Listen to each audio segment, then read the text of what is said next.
Halo semuanya, perkenalkan nama saya Grace Mauli Syalagan. Saya mahasiswa dengan jurusan Ilmu Kesehatan Masyarakat, Fakultas Kesehatan Masyarakat, Universitas Sriwijaya dengan NIM 100111182227059. Di sini saya akan menjelaskan materi fungsi manajemen dari mata kuliah Kebijakan Kesehatan. Check it out. Oke guys, yang pertama itu pasti adalah pengertian. Namun sebelum itu, dalam istilah Prancis kuno, itu manajemen itu biasa dibilang sebagai seni melaksanakan dan juga mengatur. Nah, seni yang mengatur itu maksudnya itu mengatur sumber daya manusia dalam suatu organisasi ataupun perusahaan yang agar bisa memiliki kinerja yang tinggi ataupun produktif dan juga maksimal. Dan di dalam manajemen itu penting banget karena dalam suatu organisasi ataupun perusahaan itu pasti penting banget satu orang untuk mengatur karyawannya. Dan itulah tugas dari manajemen tersebut. Nah, dalam proses mengatur para karyawan itu, yaitu untuk memanajemen para karyawan itu pasti dibutuhkan satu orang yang bertugas untuk melakukan hal tersebut. Dan seseorang itu sering disebut dengan manajer. Manajerlah yang mengatur karyawan untuk melakukan tugasnya menjadi satu kesatuan dan membentuk hasil yang maksimal sesuai dengan tujuan dari perusahaan tersebut. Ada beberapa nih elemen-elemen dari manajemen itu sendiri. Yang pertama itu pasti merencanakan, yang kedua mengorganisasikan, yang ketiga memberi perintah atau komando, yang keempat mengkoordinasikan, yang kelima mengawasi atau mengendalikan. Dalam artian kan seorang manajer itu udah mengatur, mengawasi. Dan itu adalah hal yang dilakukan seorang manajer agar karyawannya terarah dan juga melakukan tugas biar lebih baik lagi ke depannya dan tidak melakukan kesalahan agar tujuan dari suatu perusahaan ataupun organisasi itu bisa tercapai dengan maksimal dan juga sesuai dengan tujuannya. Nah, selain itu, manajemen itu ada nih fungsi utamanya. Yang pertama itu planning. Planning itu adalah ketentuan untuk membuat suatu strategi serta taktik untuk mewujudkan suatu organisasi ataupun tujuan organisasi itu dapat terwujudkan sesuai dengan pengertian ataupun tugas dari manajemen yang pertama kali sudah saya jelaskan di atas. Nah, dalam planning itu tuh ada tuh kegiatannya. Yang pertama itu menetapkan tujuan, merumuskan strateginya, menentukan sumber daya yang dibutuhkan, dan menetapkan standar dan juga indikator keberhasilannya.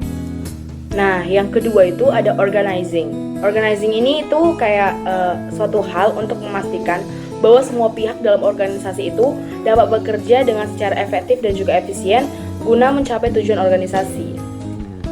Nah, salah satu kegiatannya dalam fungsi organizing itu yang pertama, yang paling menonjol itu adalah pengalokasian sumber daya, merumuskan serta menetapkan tugas, dan menetapkan prosedur yang diperlukan.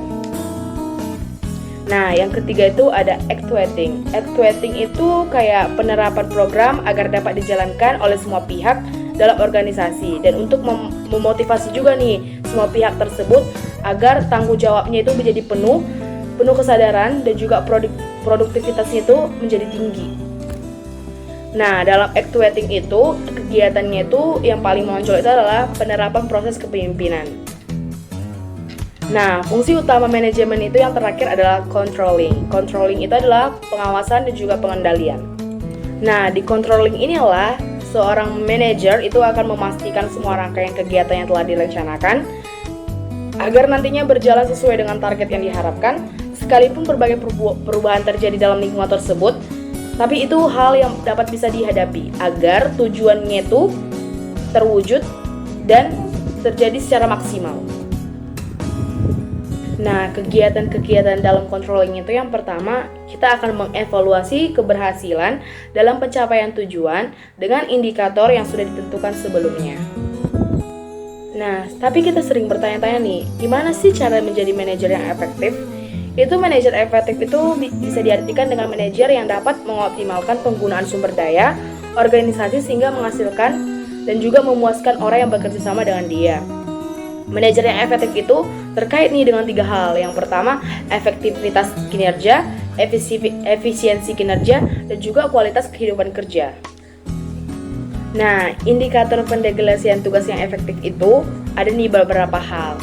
Berhati-hati memilih orang, sepakat dengan tujuan dan standar kerja, memberi kesempatan untuk bekerja secara independen, dan juga menunjukkan kepercayaan serta sepakat dengan jadwal waktu yang telah ditentukan.